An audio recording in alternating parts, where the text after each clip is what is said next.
Hi, welcome to SBR Videos. I'm Peter Loshak. It's week 15 in the NFL. It's Tuesday, and we're right now going to do our regular call with Dave Golokhov, SBR contributor and NFL analyst, where we discuss what he learned from the previous week in the NFL that might indicate betting value going forward. Dave Golokhov, thanks for being back with us. Hey, what's going on? All right, Dave. Well, we know we're going to get a ton of negativity from you every call in terms of the fortunes of these NFL teams. So let's try to pull some positivity out of you to start. Three teams that have done pretty well recently against the spread. Are any of these teams that you're a little bit high on? You might think might have betting value going forward. First of all, Seattle, right? They've covered 3 in a row now. They are getting a little bit healthier, and they're healthier than they've been most of the year. And they've got a home game against San Francisco, and then at Arizona. Maybe they might be a team with some betting value going forward. Then the Lions, underachieving most of the year. They got a second cover in a row, and they are at home against Minnesota and at Chicago. And then maybe Dallas. They're supposed to be bad in December, but some people have given the opinion that their team constitution this year is one that's built for success in December. Pretty run heavy and strong in the trenches. They covered their first December line, and they have a road game at Philly and then a home game against Indianapolis next 2 weeks. Are you high on any of those three teams? Yeah, definitely. I do like the Seahawks. I think between me and you, we talked about the Seahawks and the Lions being good bets. If you recall, I think it was you who was on the Seahawks saying that things are lining up well for them.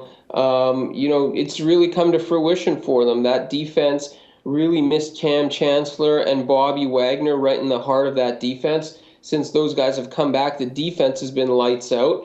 And, the offense with Russell Wilson, a good quarterback, but he doesn't get enough credit as being a guy who's really taking that next step, going to that next level. We often criticize a lot of people on this show, i.e. Cutler and, Kaepernick, guys like that. Well, Wilson's the opposite. He's getting better by the week with his feet, with his arm. He's really good. And the Lions, we talked about this. The soft schedule is what's setting things up for them. And I would throw one thing out. I know this is a negative about the Lions. They have played well, but you got to take a look back now and see who they've played this year, because come playoff time, a lot of people are going to be piling onto the Lions as possibly maybe a first-round upset.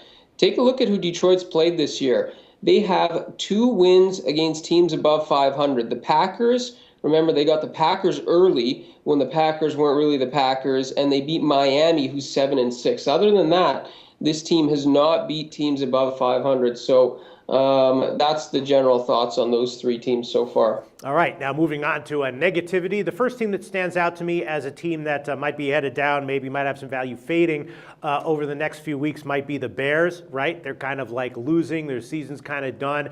And there's some quotes, I saw that Brandon Marshall had some quote about how like Jay Cutler sucked, or, they should have expected to lose with him when they overpaid. And, they've got a home game against the Saints. We know how well the Saints have been doing on the road, a home game against the Lions. We just talked about how the Lions are playing pretty well now and covering their spreads. And then in the last week, they have a road game at Minnesota. They might mail that one in. So you think the Bears are cooked, that maybe we look to fade them over the next 3 weeks? Not the next 3 weeks, but 2 of the next 3 weeks. Okay. I mean, speaking of teams that are cooked, you got the Saints. Is either team going to win that game? Can we have a tie, or can we give both teams a loss in the Saints-Bears games? That looks absolutely horrible. Other than that, though, Minnesota looks like they're kind of percolating a little bit. That's going to be a tough spot for the Bears.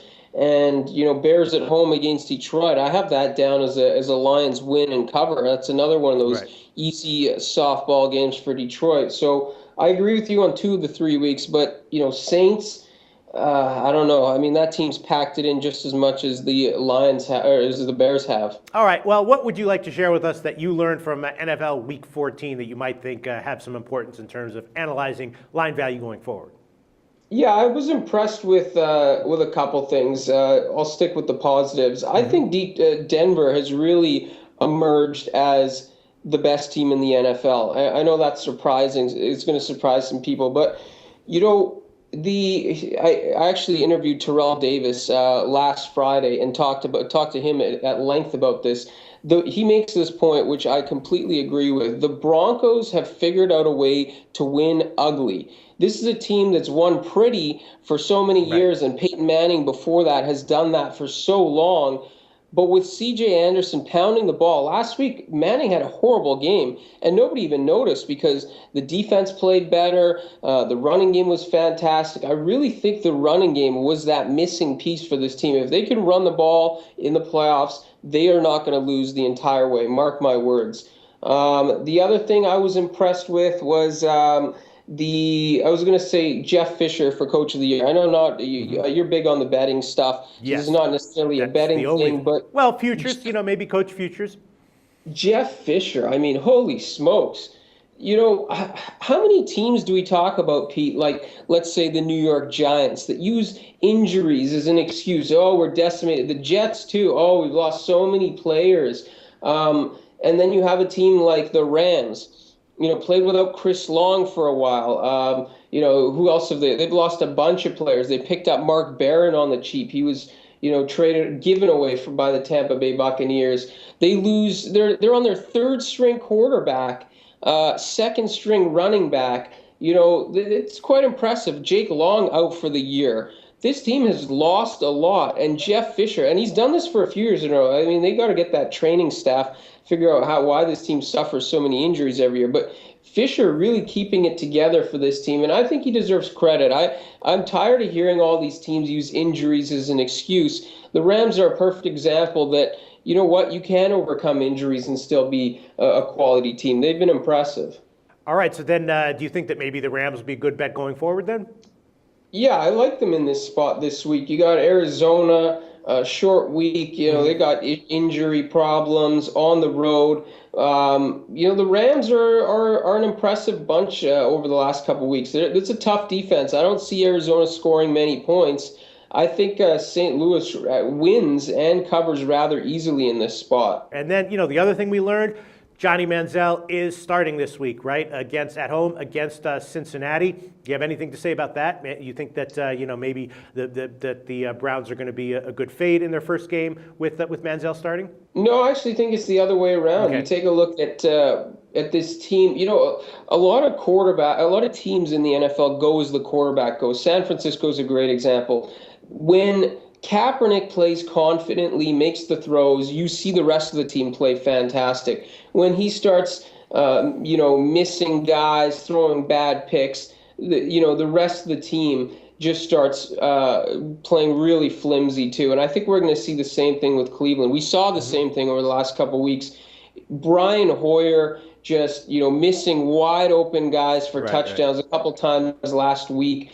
This team got 4 turnovers from the Colts, still ended up losing because of Brian Hoyer. There was a pick in the red zone. I think Manziel, really the floor is so low for him because of how badly Hoyer has played over the last few weeks. If Manziel does anything, I think this team gets fired up. And look, they play Cincinnati this week. They can definitely cover a little bit of ground. What are they? They're back. I guess they're back 2.5 games.